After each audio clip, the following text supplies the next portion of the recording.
আসসালামু আলাইকুম, আমি Abu Hider Rony, pace bowling allrounder. ক্রিকেটে আসার আগে থেকেই তো আসলে ক্যাজুয়ালি যখন আমরা ক্রিকেটটা খেলতাম, ছোটোবেলায় যখন গ্রামের বাড়িতে ভাইদের সাথে খেলতাম, তো তখন দেখা যাচ্ছে যে ট্যাপ টেনিস বলেই খেলতাম। তো ট্যাপ টেনিস বলে আসলে সবাই পেস বলেই করতো, কেউ আসলে স্পিন বল ওইভাবে করতো না। তো তখন থেকেই যখন পেস বল করি জোরে বল করতাম, বাইরা বলতো যে ভালো পেস আছে বলে। তো তখন থেকে আসলে ওইভাবেই পেস বোলার হিসাবেই গ্রো আপ করেছে। আসলে কাউকে দেখে ক্রিকেট খেলা শুরু না, আমার ক্রিকেট খেলাটা শুরু আসলে আমার ভালো লাগা থেকে। যেটা বললাম, আমি ছোটোবেলায় ভাইদের সাথে একসাথে খেলতাম বাড়ির উঠানে। তো তখন থেকে আসলে ক্রিকেটটা, ইভেন ফুটবলও খেলতাম, তো ক্রিকেট ফুটবল দুইটাই আসলে ভালো লাগতো। আর 2007-এ যখন আমি স্কুল ক্রিকেট খেলা শুরু করি, তো তখন থেকে আসলে ক্রিকেটটা ক্রিকেট বলে খেলা শুরু। তখন থেকে আসলে ক্রিকেটটাকে নিয়ে যে ক্রিকেট দিয়েও কিছু করা সম্ভব ওইভাবে চিন্তা করে আসলে ক্রিকেটটা শুরু করেছে। আসলে স্কুল ক্রিকেট আমি যে বছর শুরু করি ওই বছরই প্রথমবারই আমি অনেক ভালো খেলি স্কুল ক্রিকেটে। তো আসলে এরপরে ওই বছরই শেষের দিকে আমি আন্ডার 15 বাংলাদেশ ন্যাশনাল টিমে চান্স পেয়ে যাই আন্ডার 14 খেলার পরে।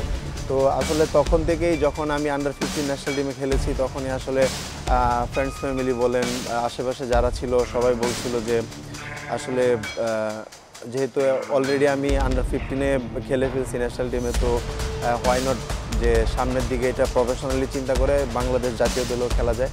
আসলে ওইভাবেই শুরু করা, আর পথ চলতে চলতে অনেকটা দূর আলহামদুলিল্লাহ চলে এসেছি এখন।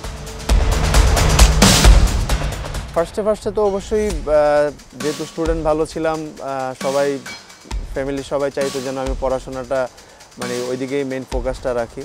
তো যখন দেখলো যে আমি আন্ডার 15, 17 খেলে ফেলছি, তো 15-এও ওইরকম সাপোর্ট ছিল না।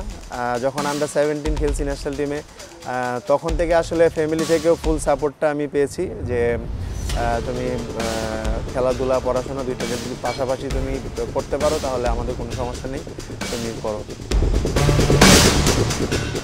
আসলে একটা প্লেয়ার যখন ন্যাশনাল টিমে আসতে চায়, ইয়ং এজে একরকম স্টেপ, আবার একটু বয়স হয়ে গেলে অন্যরকম স্টেপ। যেমন আমরা যারা এজ লেভেল খেলে এসেছি আমাদের প্রসেসটা ছিল একরকম, আবার যেসব প্লেয়ার কিছু প্লেয়ার আছে যে এজ লেভেল না খেলে ডাইরেক্ট ঢাকা লিগ বা আমাদের ডোমেস্টিক যে টুর্নামেন্টগুলো হয় ওইগুলো দিয়ে ন্যাশনাল টিমে আসে। দুইজনের প্রসেসটা আসলে দুই রকম। যারা এজ লেভেলে আসে তাদের জন্য আমার কাছে মনে হয় যারা ভালো প্লেয়ার এজ লেভেল 15, 17, 19 এইচপি, তারপরে বাংলা টাইগার্স, এইগুলো স্টেপ হয়ে আসে, তাদের জন্য একটু তুলনামূলক ইজি। যারা ডোমেস্টিক খেলে আসে, যে একদম এজ লেভেল না খেলে ডাইরেক্ট ডোমেস্টিক খেলে ন্যাশনাল টিমে যারা স্বপ্ন দেখে আসার। আর আমার কাছে মনে হয় আমাদের ডোমেস্টিক ক্রিকেট এখন অনেক উন্নত আগে থেকে, আগে যেরকম ছিল। আসলে আমার অপিনিয়ন যদি পার্সোনালি আমাকে বলেন, আমার মেইন স্ট্রেংথ হচ্ছে সুইং। আসলে এটা ডিপেন্ড করে, বেরি করে, এক একটা পার্সন টু পার্সন এটা বেরি করে যে পেস না সুইং। আমার কাছে মনে হয় যাদের স্ট্রেংথ পেস তারা আসলে পেসটাকেই প্রাধান্য দেয়, আর আমার যেরকম স্ট্রেংথ হচ্ছে সুইং, আমি আসলে সুইংটাকেই প্রাধান্য দিই। তো এটা ডিপেন্ড করে যে আপনি কী টাইপের বলার। এটা যখন আপনি একটা সার্টেন এজ খেলে ফেলবেন তখন আপনার মধ্যে ওইটাই চলে আসে যে আপনি কী টাইপের বলার, এটা আপনি বুঝতে পারেন। তো আমি যে টাইপের বলার, আমি ফিল করি যে আমার মেইন স্ট্রেংথ হচ্ছে সুইং। পছন্দের ক্রিকেটার যদি বলেন, দেশের মধ্যে সাকিব আল হাসান আর মাশরাফি ভাই ছিলেন, তামিম ইকবাল, তারা দেশের মধ্যে আমার পছন্দের প্লেয়ার। আর দেশের বাইরে যদি বলেন, ছোট থেকে আমার যদিও কম দেখা হয়েছে, টিভিতে দেখা হয়েছে, ওয়াসিম আকরামের বোলিং খুব ভালো লাগতো। তারপরে মিচেল জনসন আর মোহাম্মদ আমির, স্পেশালি যেহেতু লেফট হ্যান্ড পেস বোলার আমি, তো আমার আসলে ওনাদের বোলিংই খুব ভালো লাগতো। মজার স্মৃতি তো অনেকগুলোই আছে। বন্ধুদের সাথে অনেক মজার স্মৃতি আছে, মাঠে অনেক মজার স্মৃতি আছে। তো আমার কাছে মজার স্মৃতির মধ্যে মেইন ছিল আমাদের ডিস্ট্রিক্ট লেভেলের খেলা চলতেছিল নেত্রকোনাতে। তো ওইটাতে আমি মোস্ট প্রবাবলি নাম্বার 4 or 5-এ ব্যাটিংয়ে নামি। তো ওইখানে আসলে আমাদের স্টেডিয়ামটা খুবই ছোট ছিল, এখন তো নতুন বড় স্টেডিয়াম হয়েছে, তো ছোট স্টেডিয়াম ছিল। তো ওইটাতে আমি যখন ব্যাটিংয়ে নেমেছি, আমি নামার পরে মনে আছে আমার অনেকগুলো আমি 6 মেরেছিলাম। তো 7টা না 8টা বল হারিয়ে গিয়েছিল। তো সবাই মাঠে তখন খুব করতেছিল যে রনিকে আর ব্যাটিং করতে দেওয়া যাবে না, ও সব বল হারিয়ে ফেলতেছে, মানে আমাদের জেলা ক্রীড়া সংস্থার যে লোকজন ছিল। তো আসলে তখন মাঠের মধ্যে খুবই ভালো লাগতেছিল যে আমি এভাবে বল হারিয়ে ফেলতেছি, সবাই খুব করতেছে। ওইটা মানে একটা মজার স্মৃতির মধ্যে একটা। ন্যাশনাল টিমে আসলে যখন ডেবু হয় 2016-এ, আমি মুসাদ্দেক আমাদের একসাথে ডেবু হয়, নুরুল হাসান সোহান। তো ন্যাশনাল টিমে তখন একটা মানে সিনিয়র আমাদের যে বড় ভাইরা ছিল, তো তারা একটা মানে ওয়েলকাম করতো জুনিয়রদের।